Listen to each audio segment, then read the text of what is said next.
L'épidémie de coronavirus nous confronte de plein fouet à la problématique de l'autonomie alimentaire et nous oblige à nous tourner davantage vers nos producteurs locaux.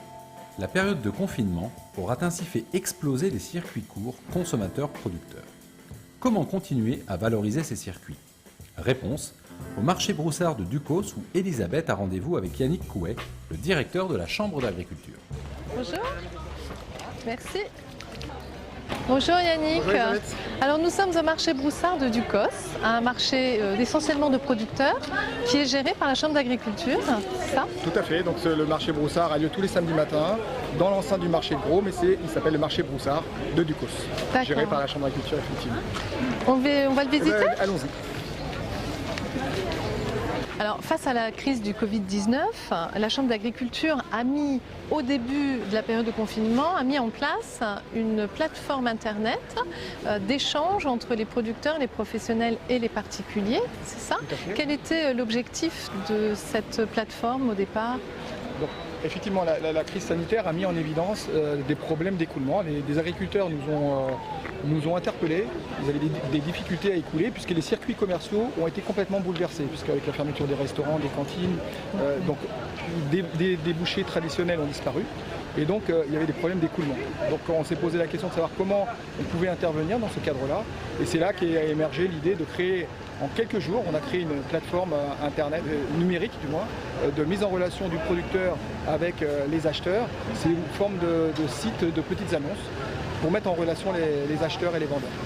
Et finalement, au bout de 15 jours, cette plateforme, on s'aperçoit qu'elle rend parfaitement service aux agriculteurs et aux acheteurs.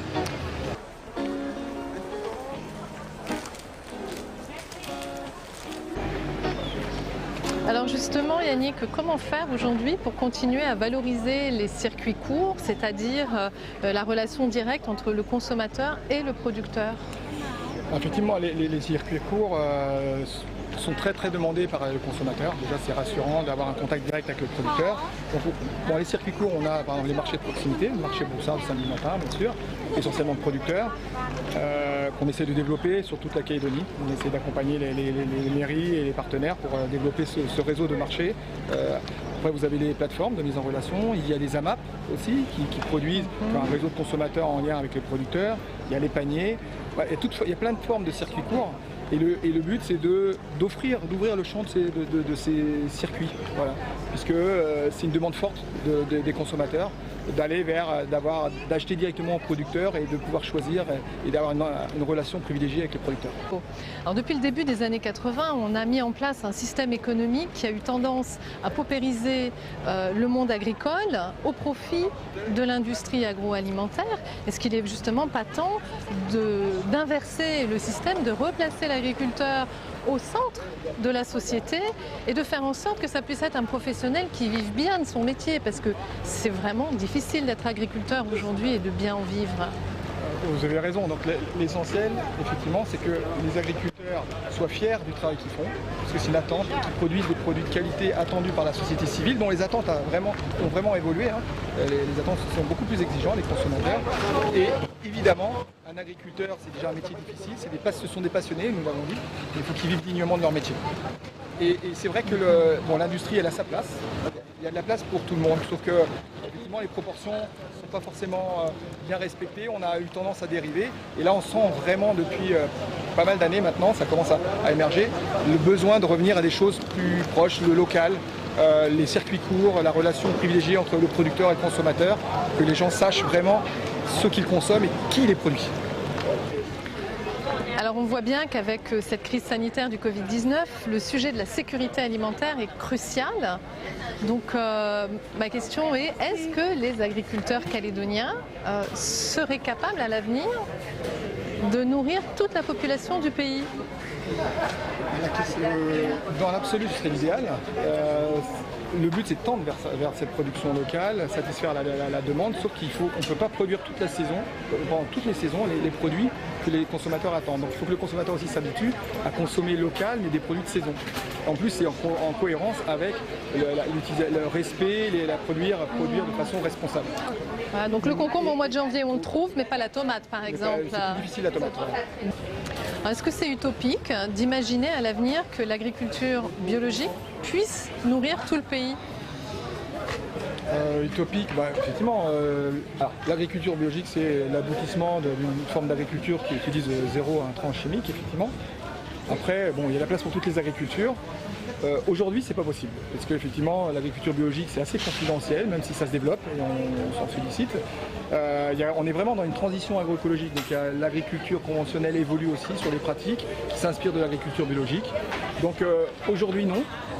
Utopique, je pense franchement que demain, j'espère qu'on aura beaucoup plus de production locale pour nourrir la population calédonienne et vraiment produire des produits de qualité, de saison frais, et que la part de produits issus d'agriculture responsable sera beaucoup plus importante. Ça, c'est une évidence, parce qu'il y a une évolution des pratiques, on est vraiment dans une transition et on est en marche vers cette transition.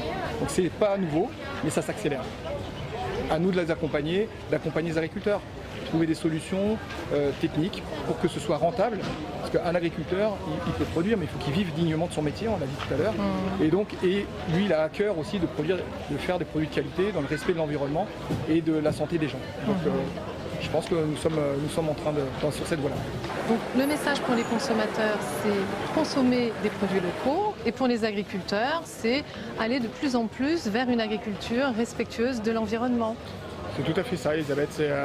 C'est trouver la bonne organisation entre les attentes du consommateur légitime et les producteurs, leur donner aussi les conditions pour produire et avoir les moyens de produire selon les attentes du consommateur et dans le respect de l'environnement et de la santé. Et ça, c'est ce qu'ils attendent. Comment sécuriser les circuits courts et leur permettre de se développer de façon durable? Elisabeth part à la Tamoa à la rencontre de Vanessa Eke, membre de l'association Vert Panier, et Marion Pelserf, agricultrice biologique. Bonjour Vanessa. Bonjour Elisabeth. Comment vas-tu? Très bien, merci. Alors je viens te voir aujourd'hui pour qu'on parle du principe de l'AMAP, l'Association pour le maintien d'une agriculture paysanne ou de proximité, dont tu fais partie ici en Nouvelle-Calédonie. Tout à fait. C'est l'AMAP Vert Panier, c'est ça? Vert Panier, voilà, qui a été créée en 2009 et qui était la première AMAP à se monter sur le territoire. D'accord. Et alors, il y a plusieurs agricultrices qui sont dans cette AMAP, c'est ça? Oui, une productrice de légumes, une productrice d'œufs. D'accord. Et le principe, c'est de mettre en place un partenariat consommateur-agriculteur pour faire tourner cette AMAP. Tout à fait. C'est ça. C'est un circuit court en fait dans lequel l'argent des consommateurs va être reversé directement aux producteurs pour bénéficier donc des paniers ou des boîtes d'œufs en l'occurrence dans l'association Vert Panier. Et alors toi personnellement, pourquoi tu as choisi d'adhérer à une AMAP plutôt que d'aller faire ton marché tous les samedis ou dimanches matins baie de la Moselle comme la plupart des Nouméens? Écoute, j'ai envie de te dire, il y a vraiment trois raisons. La première, c'est que j'ai envie de bien manger et de bien faire manger mes enfants, donc avec des produits bio de préférence. Et la deuxième, c'est que c'est un engagement solidaire. Donc je suis solidaire avec les agricultrices qui produisent les produits que je consomme en m'engageant sur l'année à consommer les produits. Et puis la troisième, c'est aussi qu'on n'a pas de déchets, c'est-à-dire qu'on a des paniers qui sont recyclables, on n'a pas d'emballage et quand je vais chercher mon panier, j'ai mes légumes dans un panier recyclé.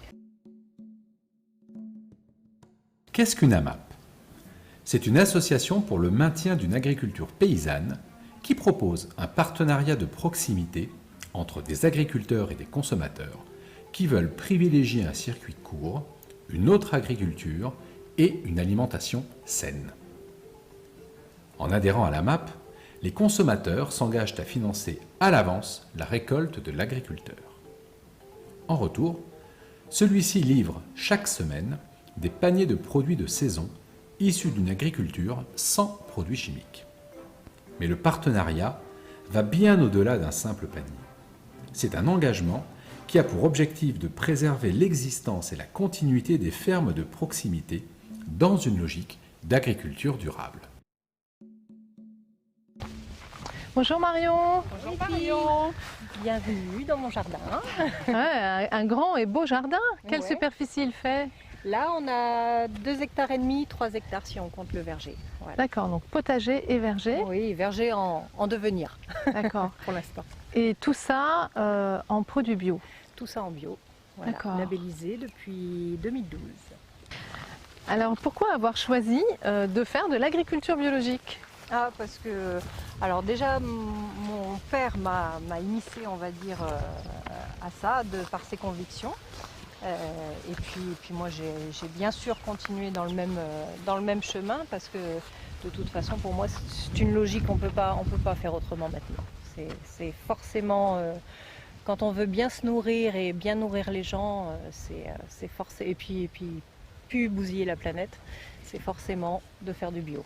D'accord. Et donc tu fais partie de la MAP depuis son origine, Oui. c'est ça, et tu ne travailles que comme ça. C'est-à-dire tout ce que tu produis, Quasiment, voilà, l'essentiel de C'est ma pour les production, adhérents. c'est pour la MAP, tout à fait. Donc la MAP, on a commencé avec la MAP en 2010, c'est ça? Ouais, 2009. Voilà, donc 2009, ils m'ont même fait confiance avant qu'on soit labellisé, mais parce qu'on était déjà dans la démarche. Mais en fait, c'est des consommateurs qui sont directement venus nous chercher, enfin, nous expliquer le principe de la MAP, parce que bon, on connaissait mais vaguement, et puis c'est vrai que ça n'avait pas du tout touché la Nouvelle-Calédonie encore. Mais voilà, donc c'est des gens qui faisaient partie d'une AMAP déjà en métropole, et ils ont eu envie de renouveler ça ici. Et nous, on commençait juste à avoir un système, à avoir un circuit de distribution, mais il n'y avait rien de fixe, c'était aléatoire, enfin voilà, c'était pas très pratique. Du coup, on a adhéré au principe à fond. Et depuis, je le défends avec les griffes s'il faut, parce que je trouve que c'est un super, c'est vraiment le meilleur moyen de distribution en vente directe, je trouve. Oui, donc en fait, quand tu écoules tes produits via des centrales d'achat ou des grossistes, on te demande plus des produits particuliers, donc tu travailles plus sur la monoculture, ce qui est complètement contraire à l'agriculture biologique. Le principe, c'est le mélange des plantes, mais aussi l'utilisation des plantes répulsives ou qui vont attirer dans un lieu donné certains insectes pour qu'ils évitent d'attaquer les cultures. Tout à fait. Voilà, on n'hésite pas, par exemple, à planter une planche de chouchine qu'on va sacrifier pour attirer tous les insectes pour les préserver de la salade pour préserver la salade qui est à côté, par exemple. Et puis alors, il y a pas mal d'herbes folles autour des cultures. C'est voulu. Alors c'est oui, voulu quelque part, oui, parce que ça attire la biodiversité, donc c'est important d'avoir des petites choses qui nous sont pas intéressantes pour nous, mais pour d'autres oui. Et puis c'est-à-dire beaucoup d'insectes, voilà, de papillons. Ça fait vivre le sol et ça le laisse, on dit couvert. D'accord. C'est important qu'il n'y ait pas de sol nu, surtout en agriculture biologique, pour pas justement détruire toute la vie qui est dans le sol. Donc c'est très important quand on cultive pas le sol, quand on le laisse là, on laisse beaucoup de parcelles en jachère. Donc quand on les laisse en jachère, on laisse la vie s'accumuler dessus, et puis quand on veut le cultiver, après on a un beau sol.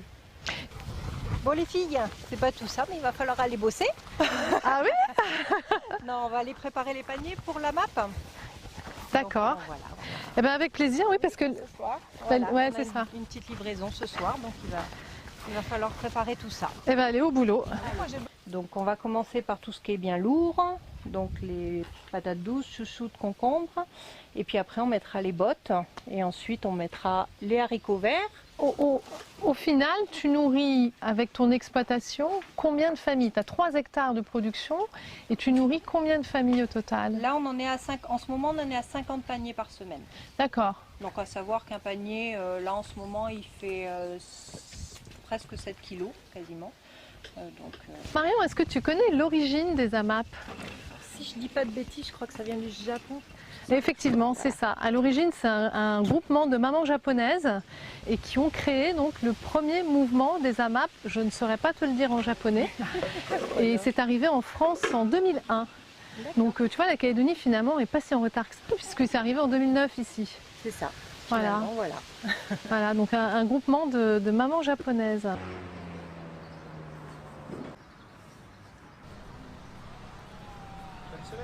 Bonne semaine et bon appétit.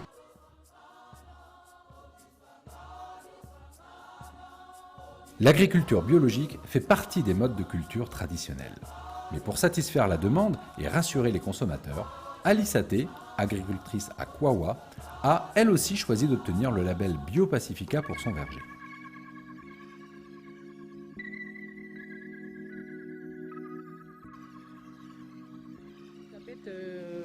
va aller visiter. On va visiter un peu. Je t'emmène pour visiter un peu les fruits, tout ce que j'ai planté en Bio-Pacifique. C'est tout en bio. D'accord, eh ben, écoute, allez, on y va. Et pourquoi, à un moment donné, vous avez eu envie d'avoir ce label Bio-Pacifica? Ben, on voulait ça là, parce que maintenant, maintenant, il y a les maladies qui arrivent. Je crois que les gens, c'est mieux, ils préfèrent encore les produits bio. C'est pour rassurer les gens. C'est pour rassurer les gens, d'accord. Et puis peut-être pour mieux écouler les produits aussi, hein, c'est ça. Donc là, il y a un mandarinier, un oranger et plein de bananiers. C'est pareil, c'est toujours le principe du mélange de culture. Mais parce que nous, on a planté les bananiers, c'est pour pouvoir protéger ben, comme ils sont petits encore, les fruits, là, les pieds de mandarinier, orange. C'est pour ça qu'on a pensé que de planter des bananiers, c'est pour protéger. Quand il y a trop de soleil, ben, ça va protéger les arbres fruitiers. D'accord. Alors, vous faites ça pendant combien de temps? Jusqu'à ce qu'ils aient atteint quelle taille? Oui, un peu plus grand déjà, long comme ça. Là, et puis, mais sinon, on a toujours planté comme ça. On a toujours planté les bananiers. Mais je crois que c'est bon de planter ensemble parce que c'est des fruits. Ben, les bananiers, c'est un fruit. Et après, vous coupez les bananiers pour laisser les orangers, les mandariniers s'épanouir. Oui. Mais moi, j'ai toujours fait ça. J'ai toujours planté des chouchoutes, j'ai toujours ramassé les cœurs pour vendre, et puis je vends aussi des fruits. Tu es une agricultrice dans l'âme. Oui, mais on dit comme ça. Les écoles, c'est que les fruits. Que les fruits, voilà. Et vous arrivez à fournir pendant toute l'année scolaire les cantines scolaires de la région de Kouawa et Kanala? Non, Kouawa. Juste Kouawa. Et ça représente combien d'écoles? À Kouawa, il y a deux écoles, mais ben, c'est le GOD, il y a jusqu'à le 3e. Et puis là, la primaire, à Facha, il y a jusqu'au CM2. Donc ça fait 4 établissements scolaires. Oui. Orange, banane, citron, avocat et corosol. Corosol. C'est bon. Voilà, la barbadine et puis pomme liane. En fait, vous vendez uniquement les oranges, les mandarines, les bananes. Oui, et puis les pommes lianes. Et les ananas. Oui. Et les pommes lianes. C'est 5 produits que vous vendez. Et bien, on a tout ce qu'il faut pour faire une bonne salade de fruits. Oui. Alors, si tu avais un message à faire passer à vos agriculteurs qui aimeraient se diriger vers le bio, qu'est-ce que tu aurais envie de leur dire? C'est difficile, c'est compliqué d'avoir le label ou au contraire, il faut y aller? Mais c'est au contraire, il faut y aller. C'est ça que je dis qu'il faut y aller parce que tout le monde maintenant, il cherche le bio maintenant. Tout dans les magasins, dans les commerces et puis dans les marchés, tout ça. C'est ça, là, c'est le bio. Il y a une vraie demande. Hein. Il y a une vraie demande parce que je crois qu'ils ont toujours dit qu'avec tout ce que nous on utilise pour les jardins, tout ça, il y a toujours des maladies. Il y a la maladie, ça fait qu'eux ils demandent beaucoup le bio. C'est pour ça que je souhaite qu'il faut que tout le monde, il faut que les gens ils rentrent dedans. C'est important de rentrer dans le bio. Parce que nous deux, on a fait toujours ça depuis des années, et puis on a fait comme ça, juste comme ça. Mais après, quand Bio il nous a proposé ça, et puis on est rentré pour accepter, parce qu'on a toujours fait le bio depuis des années, on a toujours vécu dans ce bio. La Nouvelle-Calédonie est-elle proche de l'autosuffisance alimentaire? Direction la Maison de la Biodiversité, où Hubert Géraud, du WWF, nous explique pourquoi il est important de consommer des produits locaux issus d'une agriculture respectueuse de l'environnement. Bonjour Elisabeth, très bien et toi? Super. Écoute, je viens te voir aujourd'hui pour parler d'agriculture et de nourriture. Et j'aimerais que tu m'expliques pourquoi il est important de consommer des produits locaux. Alors, il faut consommer des produits locaux et sains. Parce qu'un produit sain, mais qui vient de l'autre bout de la planète, il est chargé en carbone, ça n'a pas de sens. Mais un produit local qui a été produit avec des pesticides pour les végétaux ou avec des antibiotiques pour les animaux n'a pas de sens non plus. Donc le « et » est important, produit sain et de proximité.